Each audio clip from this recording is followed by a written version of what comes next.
Meus irmãos, no primeiro domingo deste ano, dia 4 de janeiro, nós ministramos acerca do tema anual da nossa igreja. Esse tema, nós estaremos voltando a ele constantemente, irmãos. Nós temos um propósito com este tema: preservando a unidade.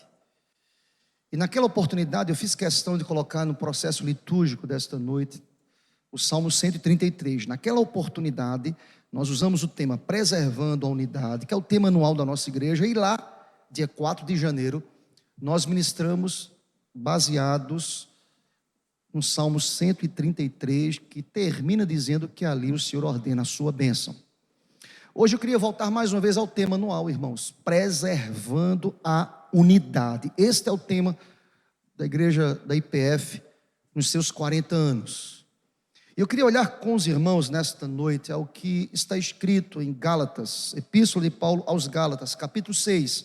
Iremos pensar sobre o tema, mas iremos pensar sobre o tema anual, tendo este livro como base, tendo esses versículos diante dos nossos olhos. Gálatas, capítulo 6, versículos de 1 a 5, que nos diz a palavra. Acompanhe a leitura do texto, meu querido irmão. Irmãos, se alguém for surpreendido em alguma falta, vós, que sois espirituais, corrigiu com espírito de brandura, e guarda-te para que não sejas também tentado. Vamos ler juntos o verso 2, toda a igreja. Levai as cargas uns dos outros, e assim cumprireis a lei do Senhor. Porque se alguém julga ser alguma coisa, não sendo nada, a si mesmo se engana. Mas prove cada um o seu labor, e então terá motivo de gloriar-se unicamente em si e não em outro, porque cada um levará o seu próprio fardo. Que Deus aplique a leitura desses versículos às nossas vidas nesta noite, em nome de Jesus, amém, Senhor. Preservando a unidade. Antes de olhar para esse texto, tendo esses versículos aqui como base, meus irmãos, nós precisamos entender que a vida cristã, ela é muito prática. Paulo, quando escreve esta epístola aos Gálatas, ele tem como fulcro, como objetivo, como desejo, dizer a esses irmãos, essa comunidade da Galácia, em meio a uma crise teológica grave, que eles deveriam viver a prática do evangelho de maneira muito contundente, eficaz, operosa. Eles deviam sair do âmbito e da realidade teórica para uma realidade prática do dia a dia. Ou seja, a realidade que perpassa nas nossas relações interpessoais, nas nossas relações não apenas intramuros do templo, mas além dos muros do templo. Eles deveriam viver o evangelho de maneira eficaz. Note, Gálatas está inserido dentro de um contexto de graves conceitos teológicos. E Paulo traz essa carta, e Paulo quer ensinar a esses cristãos. Lembre-se, cristãos gentios, que estavam sendo influenciados por uma teologia ofuscada, um quinto evangelho, um evangelho que não era o evangelho de Cristo, uma teologia que não era sadia. E interessante, irmãos, que esses irmãos aqui, no contexto, aqui na Galácia, eles afirmavam, e os irmãos sabem disso, que além da fé em Cristo Jesus, alguns mestres, ou falsos mestres, estavam dizendo a essa igreja: olha, além da fé que vocês têm em Cristo Jesus, vocês precisam guardar a lei de Moisés, ou seja, a lei mosaica. Se vocês creem em Jesus, mas se vocês não guardam a lei mosaica, vocês estão longe daquilo que o Senhor propôs. Isso era um falso evangelho, esta era uma falsa teologia pregada naquele contexto. Paulo se levanta, Paulo escreve uma carta, Paulo deseja ensinar. Paulo nos diz de maneira muito clara neste livro, de maneira muito contundente neste livro, que a obra estabelecida por Cristo na cruz é uma obra exclusiva de Deus, que é recebida pela fé, vivida na liberdade do Espírito Santo de Deus, e é expressa em amor. Para aí, querido, expressa em amor. Ontem as irmãs estavam reunidas e ouviram um pouco acerca de 1 Coríntios capítulo 13. A vida cristã tem que ser expressa em amor. E é interessante, que eu já falava sobre isso ontem, que o capítulo 13 está inserido entre o capítulo 12 e 14, em que a temática era legítima, dons espirituais. E Paulo entra com o argumento dizendo que o amor é um caminho sobremodo excelente. Vejam, Paulo quer dizer a esta igreja que de nada adianta conhecer os conceitos, até a lei mosaica, se não for uma relação gerida por amor. O amor precisa ser a mola condutora, o condutor do comportamento da igreja. E não por acaso, no ano de 2026, quando nós completamos 40 anos de organização, nós escolhemos o tema: precisamos preservar essa unidade. A unidade jamais será preservada se o amor não dominar os nossos corações. Paulo tem como objetivo dizer a esses irmãos que eles precisavam entender que esta vida, que foi transformada por Deus, por meio da fé, que é dom de Deus, esta vida precisa expressar o amor de Deus. Eu penso, irmãos, que esta é uma carta que vem colidir contra o legalismo religioso, que vem colidir contra, por exemplo, o outro lado da moeda, a liberdade sem compromisso. Ele vem de encontro, vem colidir contra esse legalismo religioso, mas também esta carta bate muito forte em relação à liberdade que é sem compromisso. São dois extremos que nós encontramos muitas vezes na realidade cristã dos nossos dias. Ou um grupo muito legalista: tudo é pecado, tudo não pode, não pode, e muitas vezes, muitas pessoas se colocam na cadeira do juiz. Deixa-me dizer uma coisa, querido, só tem um que está sentado nessa cadeira. Ele é o Criador dos céus e da terra, louvado seja Deus. Ele é o juiz de todas as coisas. Mas há também um grupo que prega uma liberdade sem compromisso, que tenta se desvencilhar de compromissos para dizer que o evangelho é fluido, é leve. Quando a palavra diz: se você quiser me seguir, negue-se a si mesmo. Em algum momento nós enfrentaremos os confrontamentos dos nossos entes, da nossa mente, do nosso querer, das nossas inclinações que são carnais. E negue-se a si mesmo é ir de encontro ao nosso próprio querer, para que Cristo possa de fato transformar o nosso coração e estabelecer a sua vontade de maneira poderosa em nome de Jesus. Esta é a carta que lemos nesta noite.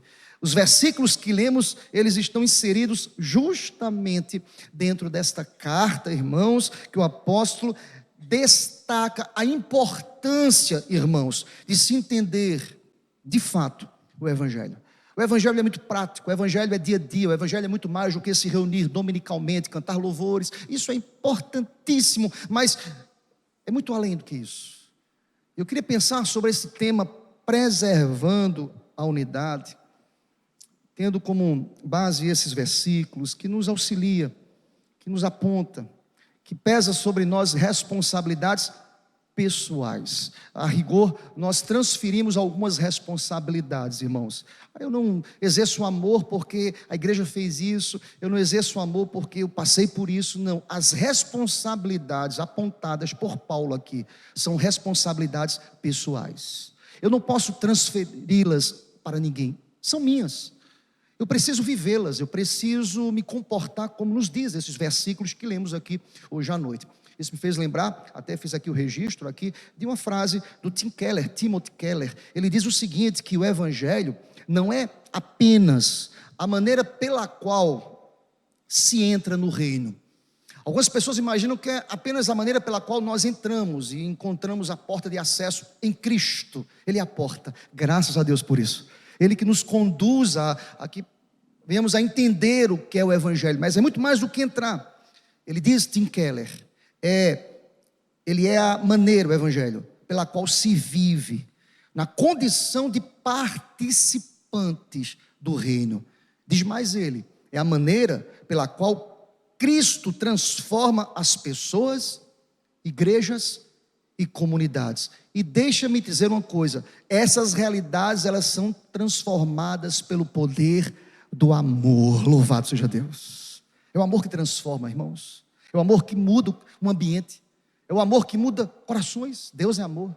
É o amor que traz novas perspectivas. É o amor que renova no coração de todo ser humano a esperança, é o amor. E nós somos agentes, promotores deste amor. Não à toa que nós pensamos como conselho nesse tema, preservando a unidade. Se não for por amor, se o Senhor não nos motivar, não nos orientar, não nos conduzir, eis a razão pela qual volto os meus olhos, juntamente com os irmãos, nesta noite, a este capítulo 6 de Gálatas, que nos conduz de maneira muito lúcida acerca das nossas responsabilidades enquanto agentes promotores da preservação da unidade. Deixa-me destacar 3 verdades que eu quero tirá-las aqui, extraí-las aqui desses versículos que nós acabamos de ler aqui hoje à noite. A primeira delas é que preservar a unidade, guarda no teu coração, preservar a unidade implica, note bem, implica em confrontar o pecado do próximo sem receios. Todavia, eu preciso confrontar o pecado do próximo com espírito de brandura, de amor e de misericórdia. Você entendeu isso, meu irmão? Amém? Eu preciso confrontar o pecado do meu irmão, mas eu preciso confrontar o pecado do meu irmão com brandura, com misericórdia, com amor. Assim como Cristo nos ensinou. Olhem o que Paulo vai nos dizer no versículo 1. Acompanhem comigo. Primeira verdade, o amor e a unidade é preservada quando eu confronto o pecado. Paulo não está falando em preservação sem encarar, sem tratar o pecado, meu pecado e o pecado do próximo. Ele começa dizendo: irmãos, olhem o texto, se alguém for surpreendido em alguma falta ou em algum pecado, vós que sois espirituais, corrige-o com espírito de brandura. E guarda-te para que não sejas também tentado. Olha aqui para mim, querido. Eu só consigo preservar a unidade da igreja se eu for corrigir o meu irmão com amor. Quantas pessoas legalistas, sem amor.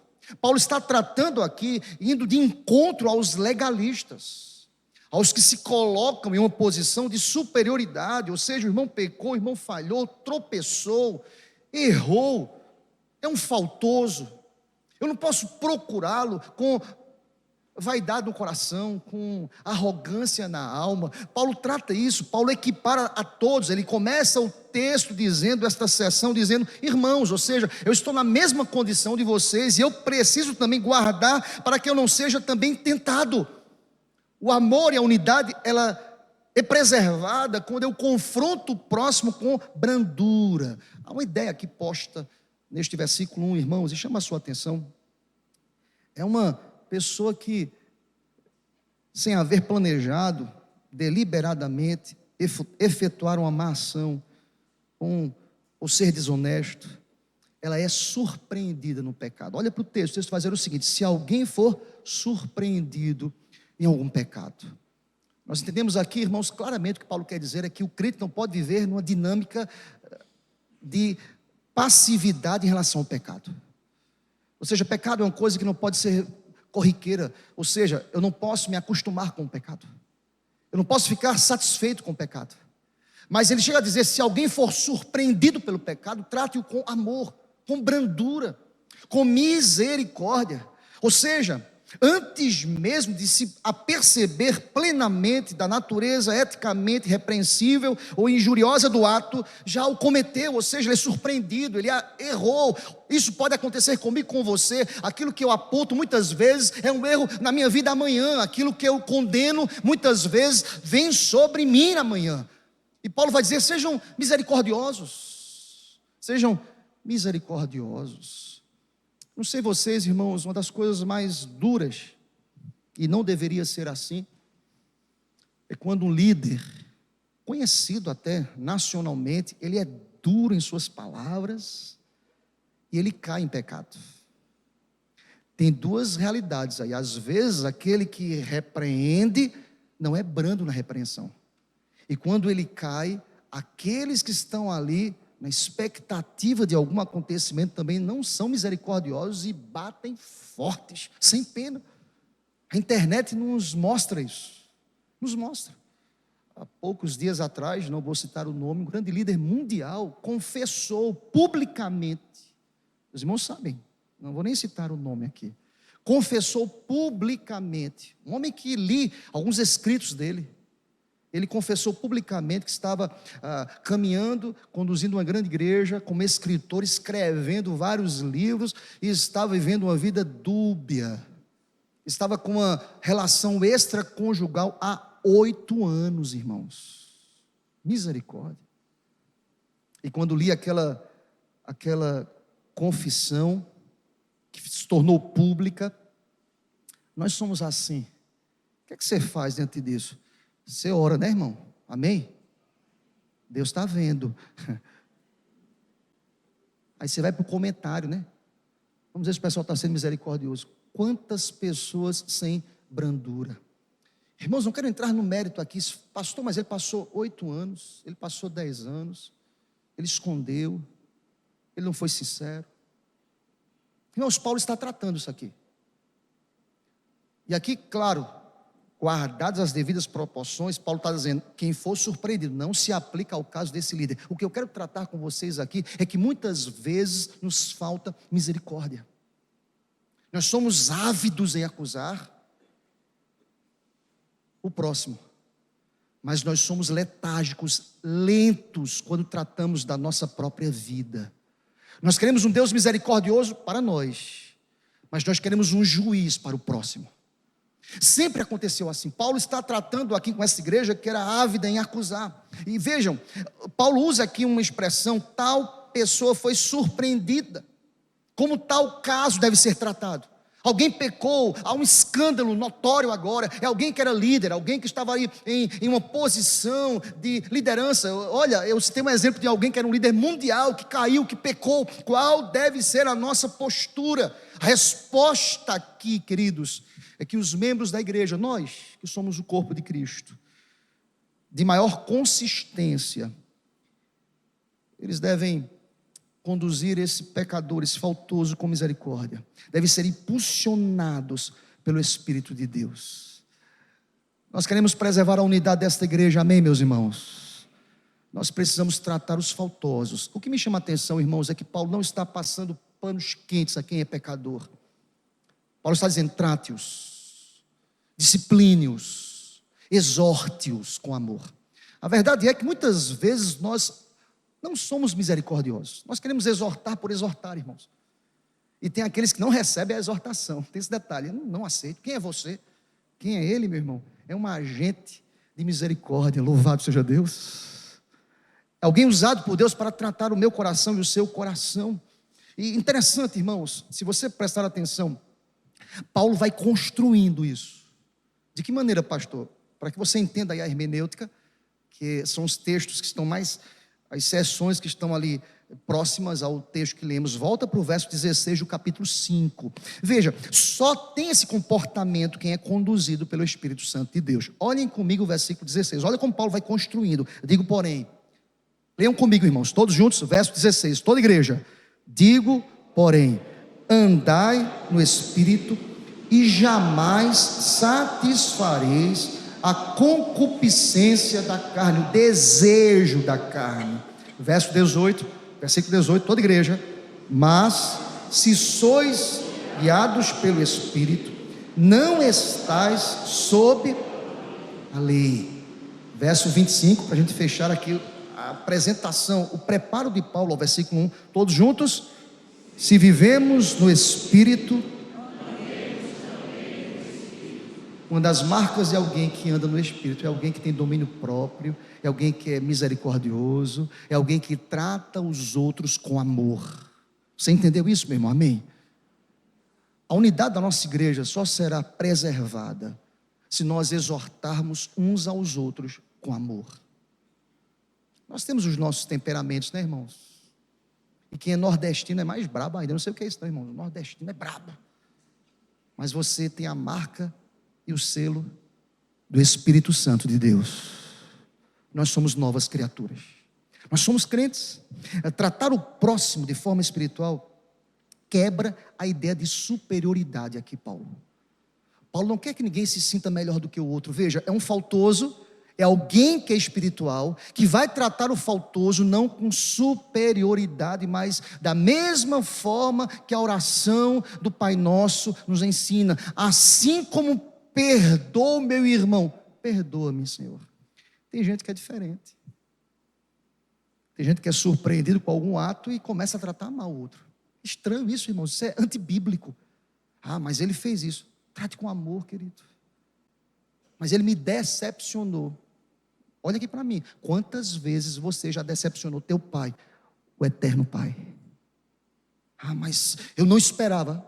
E meu irmão, rapaz, chegar em casa, você vai para o seu quarto, se tiver um espelho, olha lá no espelho, olha no espelho, eu preciso me olhar no espelho, eu preciso entender quem eu sou, eu preciso entender todos os dias, Deus, eu quero misericórdia, misericórdia, porque se o Senhor não for misericordioso, as tuas misericórdias são a causa de eu não ser consumido, Senhor. Todos nós seríamos fulminados. Vocês percebem como Paulo está aqui equiparando todo mundo? Vejam, o texto vai dizer o seguinte, ele trata sobre correção, corrige-o. E aqui, irmãos, o verbo usado para corrigir é o mesmo verbo grego para restaurar.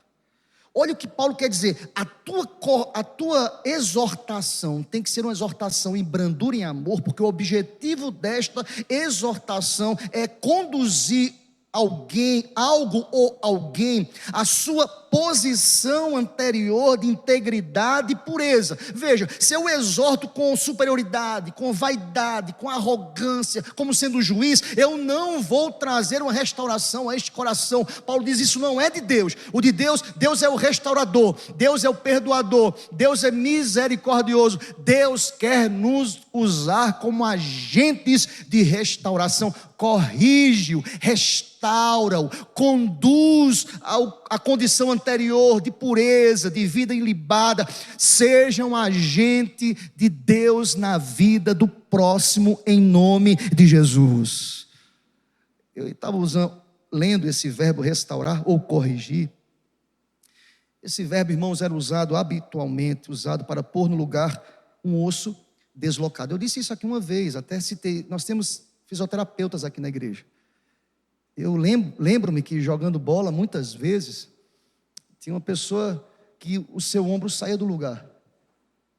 E quantas vezes durante a partida, e vocês sabem que é um som estranho, o osso sai do lugar, o ombro, e eu muitas vezes ali com os colegas, nós colocávamos, empurrávamos, pense numa só profissional da área. Ele ia agarrar e quando levantava já estava fora do lugar. No início, que eu não gostava muito dessas coisas, mas depois já peguei o costume, já era aqui, botava no lugar o osso. Era um estralo, meus irmãos. Ele dava um grito, ai, e já voltava. E continuava, vida que segue. Daqui a pouco o jogo continuava, daqui a pouco sai de novo, vamos no lugar, bota no lugar. O que resolver essa demanda era uma cirurgia. Ele nunca fez essa cirurgia. Irmãos, eu fico pensando, sabe o que Paulo quer dizer aqui? Quando nós exortamos e corrigimos uma pessoa com amor, a ideia aqui, queridos, é colocar no lugar, é devolver a esta pessoa uma condição que ele tinha. Não é afastar, não é marginalizar, não é dizer tu és um pecador, é amar. Olha aqui para mim, é amar, é preservar, é cuidar, é agregar, é dizer eu também sou pecador, eu sou impuro e habito no meio de pessoas de impuros lábios, é manifestar a graça. Eu e você somos agentes da manifestação da graça de Deus em nome de Jesus, amém. Sabe que eu lembro? Hebreus capítulo 12, versículo 11, sabe o que está escrito lá, irmãos? Toda disciplina, com efeito, no momento, não parece ser motivo de alegria, mas motivo de tristeza. Com efeito, não parece ser motivo de celebração, mas de dor. Ao depois, diz o autor aos Hebreus, entretanto, a disciplina produz fruto pacífico aos que têm sido por ela exercitados, fruto de justiça. Bendito seja o nome do Senhor. Veja o texto, vamos entender o texto. Corrige-o, exorta-o, restaura-o, coloca no lugar, façam isso tratando-os, olha a expressão usada, com espírito de brandura. Paulo quer falar sobre aqui misericórdia, irmãos.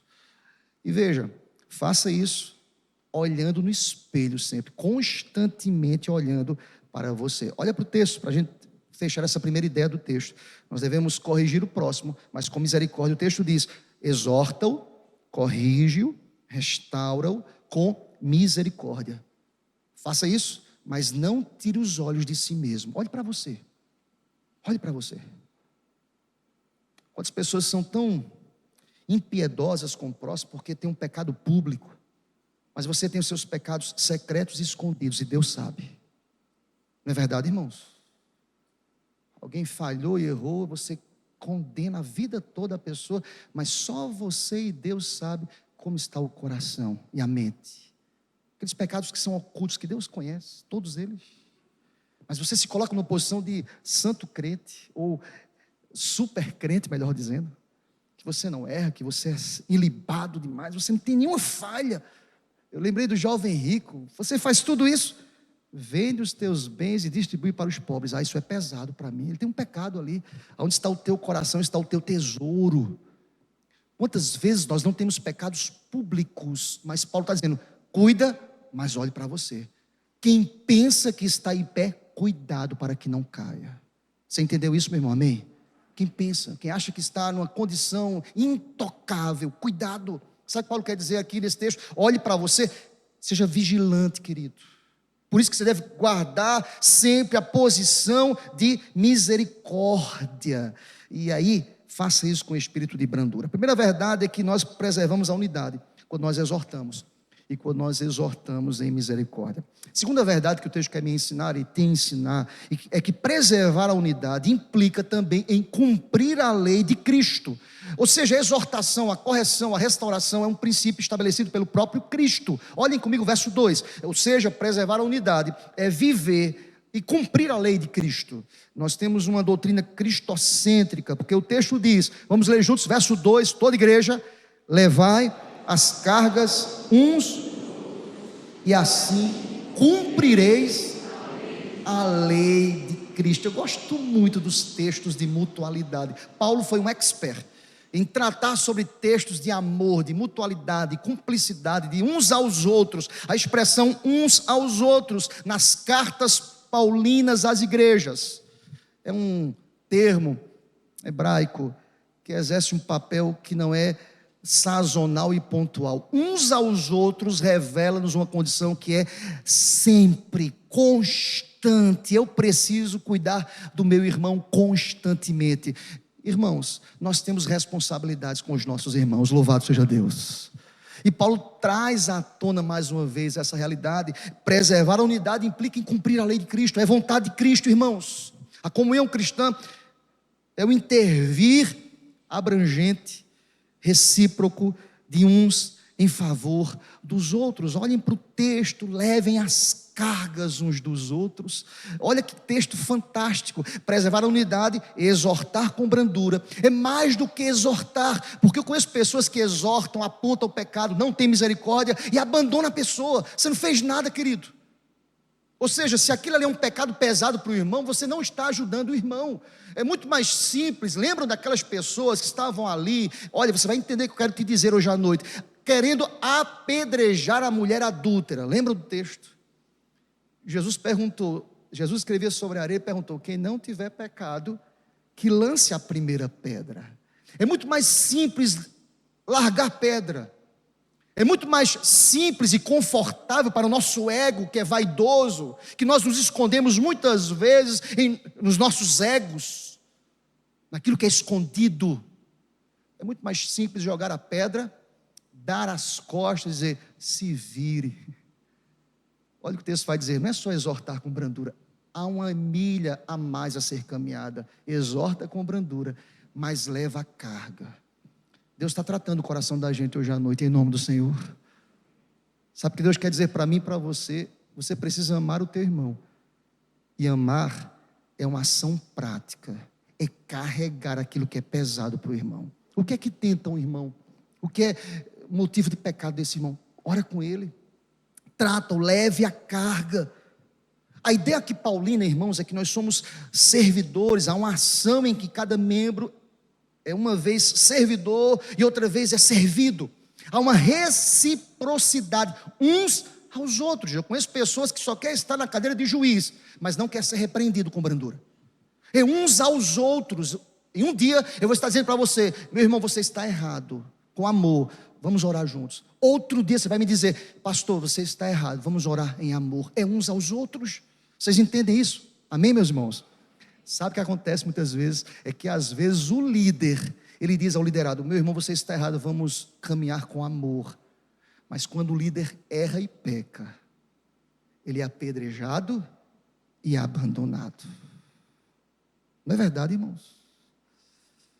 Eu conheço muitas pessoas que já falaram assim: pastor, eu deixei de ir para a igreja quando meu líder pecou. Sabe quem é o meu líder que não tem pecado? Maior, perfeito, Jesus. Ele é o sumo pastor. Irmãos, não se preocupe, viu? Eu não estou aqui para confessar nenhum pecado, viu, irmãos? Tenho muitos. Vocês percebem, irmãos?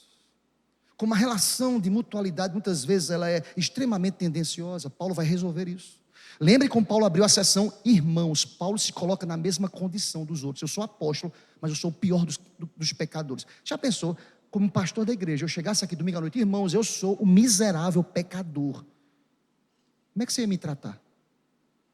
Paulo quer assustar os eleitores. Eu sou o pior. Teu pecador, eu sou o pior. Como assim? Se Paulo é o pior, imagine eu e você. Mas Paulo quer dizer: nós necessitamos uns dos outros. Se eu exorto com brandura, eu só vou preservar a unidade se eu carrego a carga. Vejam, eu gosto muito dos textos em mutualidade. Paulo é um expert, como dizíamos, a ideia de viver a lei de Cristo, porque a lei de Cristo é uma lei que revela-nos misericórdia. Olhem, deixa eu citar aqui algumas expressões paulinas: amar uns aos outros, Paulo diz isso em Romanos capítulo 12, servir uns aos outros, Gálatas 5,13, Paulo fala também, irmãos, consolar uns aos outros, Romanos 1,12, Paulo fala suportar uns aos outros, lá em Efésios 4,2, ser membros uns dos outros, Romanos 12,5, sujeitar-se uns aos outros, Efésios 5,21, considerar os outros superiores a si mesmos, Filipenses 2,3, edificar uns aos outros, Romanos 14, acolher uns aos outros, Romanos 15, consolar uns aos outros, 1 Tessalonicenses 4,18, exortar uns aos outros, 1 Efésios, capítulo 4, seja benigno e compassivo uns aos outros, prestar assistência uns aos outros, 1 Coríntios 12, 25, seguir o bem de uns para com os outros, 1 Tessalonicenses, capítulo 5, versículo 15. Há vários textos que Paulo quer dizer: olhe, irmãos, sujeitem-se uns aos outros, considere o outro superior a si mesmo, console, exorte, carregue, perdoe, ame, acolha o teu irmão, mesmo que o irmão seja um faltoso, um pecador. Nós manifestamos a misericórdia e o amor de Deus. Nós só iremos preservar a unidade se vivermos o evangelho de Cristo. Aleluia.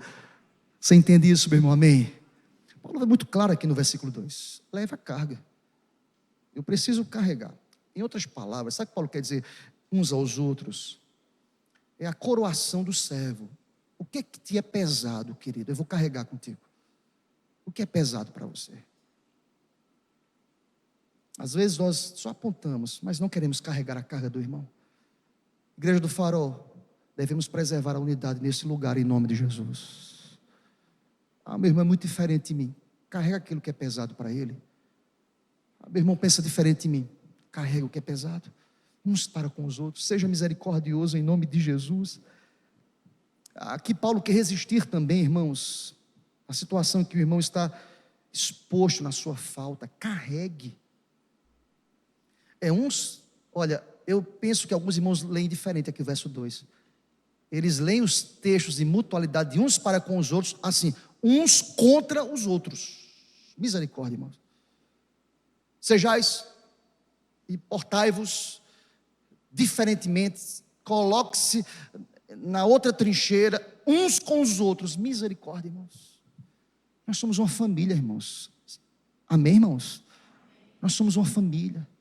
Nós devemos carregar a carga uns dos outros. Nós devemos ser práticos em nossa ação.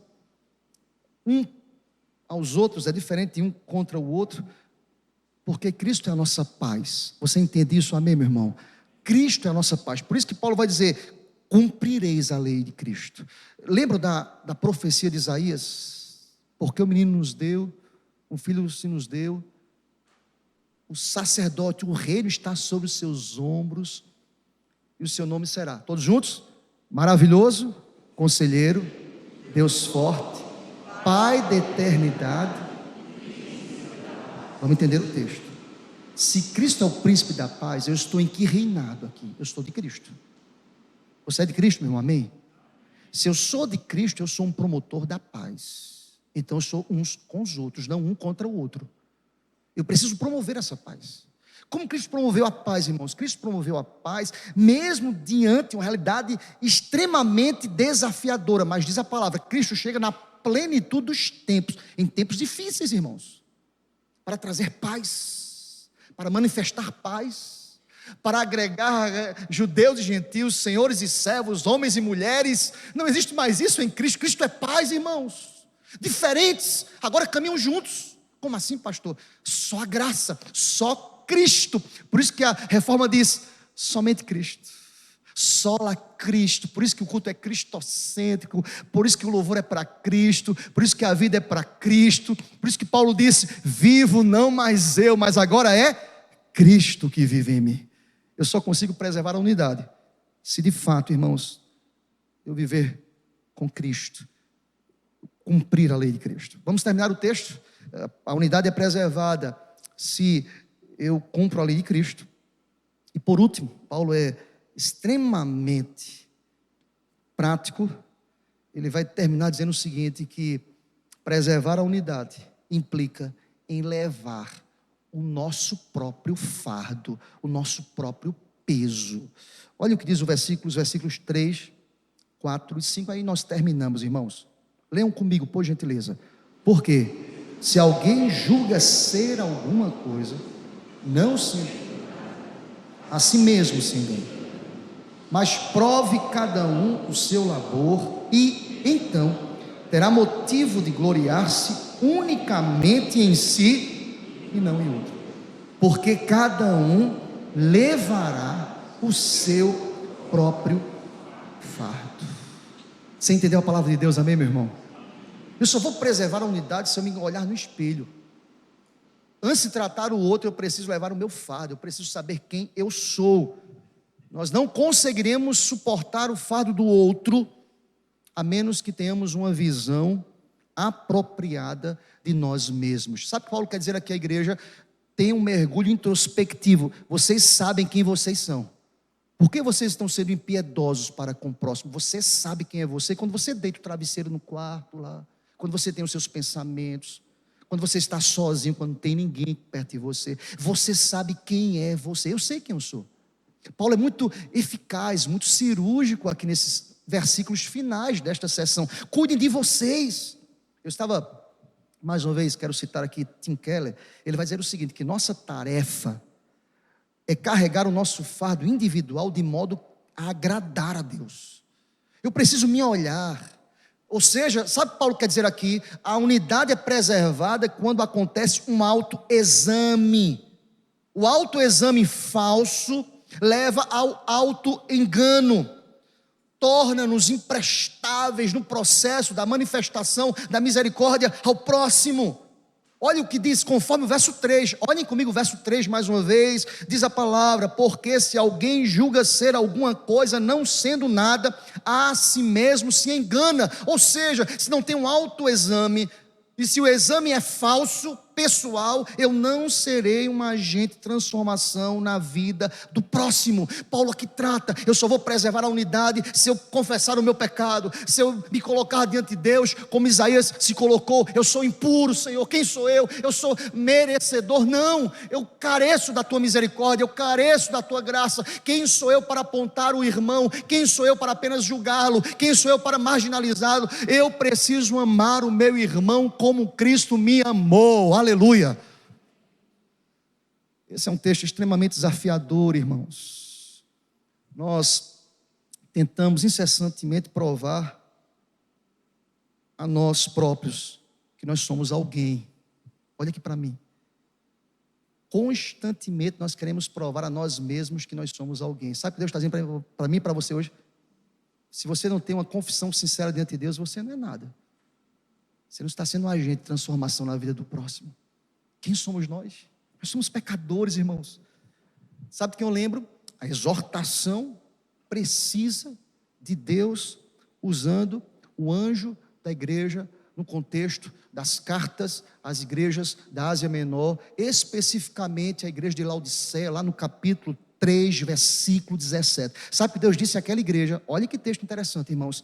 Dizes: eu estou rico e abastado, e não preciso de coisa alguma, e nem sabes quem tu és. És infeliz, tu és miserável, tu és pobre, tu és cego, tu és nu. Toda vez que o homem nesse autoexame faz um exame falso e não reconhece que precisa da misericórdia de Deus, esta pessoa se coloca numa posição de queda. A soberba precede a queda, meus irmãos. Paulo exorta a igreja dizendo: cuidado, baixa a bola. Desculpa a expressão, irmãos, baixa a bola. Você é um pecador, você é um pobre, cego e nu. Cuide do seu coração. Antes de apontar o teu irmão, coloque-se de joelho, ore ao Senhor, clame a Deus, exalte a Deus, em Deus tu és misericordioso. Paulo aqui exorta a ganância, a arrogância desse povo, dizendo: olha, cuide de vocês mesmos, primeiramente. Paulo vai tratar isso sobre, lá em Coríntios também, a arrogância daquela igreja, que se sentia uma igreja extremamente espiritual. Tratando sobre dons espirituais, Paulo vai dizer: amem. Você não sabe o que é amor? Amem uns aos outros. Ainda que eu fale a língua dos anjos, hipérbole. Ainda que eu conheça toda a ciência, ninguém vai conhecer, é impossível. Hipérbole, exagero na fala. Ainda que eu dê todos os meus bens aos pobres, ninguém vai fazer isso, irmãos. Hipérbole. Se não tiver amor, de nada disso adianta. Você pode vir para a igreja todos os dias, você pode citar teologia, você pode conhecer a Bíblia, você pode se aprofundar em tudo. Se não tiver amor, nada do que você está fazendo vale. Você entendeu o que Deus quer dizer para a gente aqui hoje à noite? Amém, meu irmão? Eu só vou preservar a unidade se eu olhar para mim mesmo, se eu fizer um autoexame, se eu olhar para o meu coração, se eu entender: Deus, eu sou incapaz de corrigir meu irmão se eu não estou tendo um autoexame, se eu não estou confessando o meu pecado. Deus nos ajuda, graças a Deus por isso, amém, meus irmãos? E Paulo quer dizer aqui: prove cada um o seu labor. A NVI vai traduzir o versículo 3 dizendo: olha, examine os seus próprios atos. Olhe para o teu coração. Veja o que você fez durante a semana. Aí você compara com o seu irmão. E quando você começa a comparar com o seu irmão, as coisas começam a fazer sentido. Se Deus não fosse por mim, eu não era nem digno de estar aqui hoje à noite cantando ao Senhor. É verdade ou não é, irmãos? Eu não era nem digno de estar aqui hoje à noite pregando para vocês. Se eu faço um autoexame, eu vou dizer: Deus, eu não sou merecedor de estar aqui neste lugar. Porque este lugar, Deus está nesse lugar. Esse lugar é de Deus, aleluia. Deus habita no meio do seu povo.